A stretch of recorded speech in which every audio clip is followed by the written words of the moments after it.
जय हिंद। आप लोग कैसे हैं? खुश होंगे, मस्त होंगे और अपने अपने एग्ज़ाम में भी व्यस्त होंगे। तो इसी के बीच एक बहुत बड़ा अपडेट आया है जो देख सकते हैं। आप जानते हैं कि बिहार कर्मचारी आयोग, जिसको आप BSSC कहते हैं, ये नोटिफिकेशन बहुत दिन पहले निकला था और इसके लिए अभी तक बहुत सारे अभ्यर्थियों को कन्फ्यूजन भरा हुआ है कि इसमें कौन योग्य है, नहीं है। इसके बारे में पूरे डिटेल्स देंगे और इसमें कौन भर सकते हैं और इसमें क्या नौकरी पाएंगे। तो अगर यदि इस चैनल पर आप नए हैं तो चैनल को सब्सक्राइब कर ले और नौकरी संबंधी, नोटिफिकेशन संबंधी या और कोई ऐसे शिक्षा संबंधी न्यूज़ आपको समय समय पर अपडेट करते रहेंगे। तो चलिए देखते हैं। जो भी अभ्यर्थी अभी तक भूल चूक से छूट गए हैं, आप नहीं भर पाए हैं और योग्य हैं, तो आप लोग भर सकते हैं। क्योंकि आप देख सकते हैं कि इसमें कह रहा है कि BSSC यानी बिहार कर्मचारी चयन आयोग को प्रखंड सांख्यिकी पदाधिकारी या आवर सांख्यिकी पदाधिकारी यानी ब्लॉक स्टैटिस्टिकल ऑफिसर यानी सब स्टैटिस्टिकल ऑफिसर पदों के लिए कौन कौन योग्य है, इनके बारे में थोड़ा विस्तार से जानकारी देना चाहिए। क्योंकि बीटेक वाले तक कई और कोर्स वाले बहुत परेशान हैं, उन्हीं कहीं से भी सही जानकारी नहीं मिल पा रहा है, तो इसलिए हम आपको देंगे। इसलिए BSSC से निवेदन है कि एक नोटिस निकाल कर छात्रों की समस्या को जल्दी से जल्दी दूर किया जाए। देखिए नोटिफिकेशन आवेदन में क्या था, यही है एक नोटिफिकेशन और उसमें जो है बिहार कर्मचारी चयन आयोग के द्वारा करस अवर सांख्यिकी या पदाधिकारी, प्रखंड सांख्यिकी पदाधिकारी के पदों पर नियुक्ति हेतु विज्ञापन प्रारूप इस प्रकार से है। ऑनलाइन रजिस्ट्रेशन जो है 1/4/2025 से 19/4/2025 तक होगा। यानी कह सकते हैं कि अब जो आने वाले 1 तारीख होगा उससे जो है इसका रजिस्ट्रेशन शुरू हो जाएगा। तो युवाओं के लिए बहुत बड़ा खुशखबरी है, क्योंकि आप देखते हैं कि नोटिफिकेशन पर नोटिफिकेशन निकलता है और प्रत्येक जगह का जो है बहाली को पूर्ण किया जाता है। आगे इलेक्शन है, सबको पता है।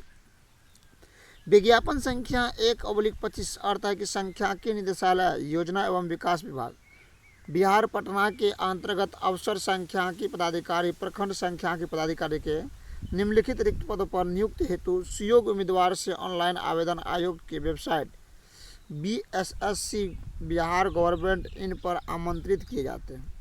ऑनलाइन आवेदन भरने की विस्तृत जानकारी आयोग की वेबसाइट पर ही उपलब्ध हो जाएंगे। अधयाची विभाग द्वारा प्राप्त कराए गए वेतनमान एवं शैक्षणिक योग्यता के विवरणी निम्न है।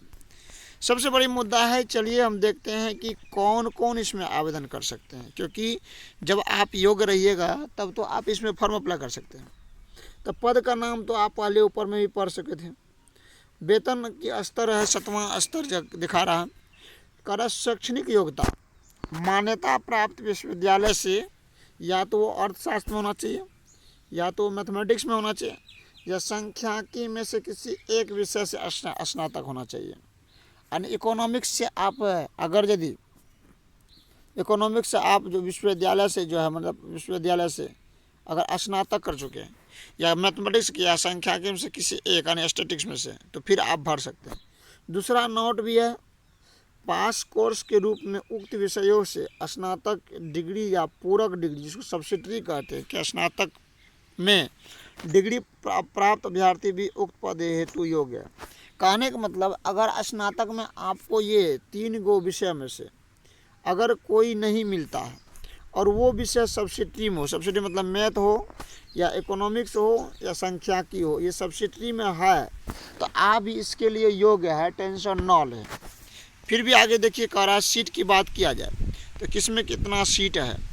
तो अधयाची विभाग द्वारा कुल 682 रिक्तियाँ उपलब्ध कराई गई, जिसका कोटिवार विवरणी निम्न है। कोटि है, कोड तरह से दिया गया। अनारक्षित सीट जो है 313 है, जिसमें महिलाओं को 35% आरक्षण के बाद जो है 110 महिला है इसमें।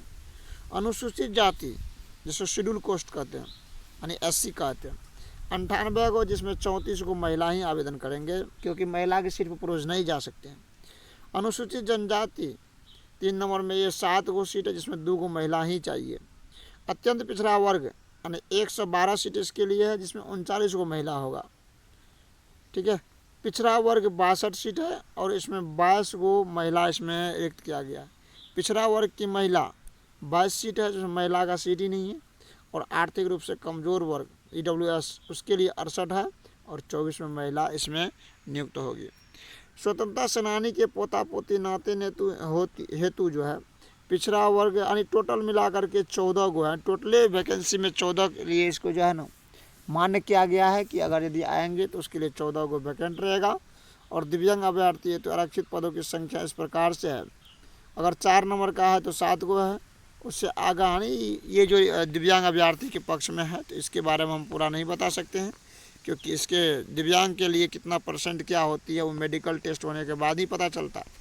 तो आप लोग समझ गए हैं, जितना भी युवा आप इंतज़ार कर रहे हैं वैकेंसी का, तो अगर यदि आपका सब्जेक्ट मैच खाता है तो आप इसको भर सकते हैं। तो आप समझ गए होंगे। तो आज की वीडियो में इतना ही, फिर मिलते हैं नेक्स्ट वीडियो में। तब तक के लिए धन्यवाद। जय हिंद, जय भारत।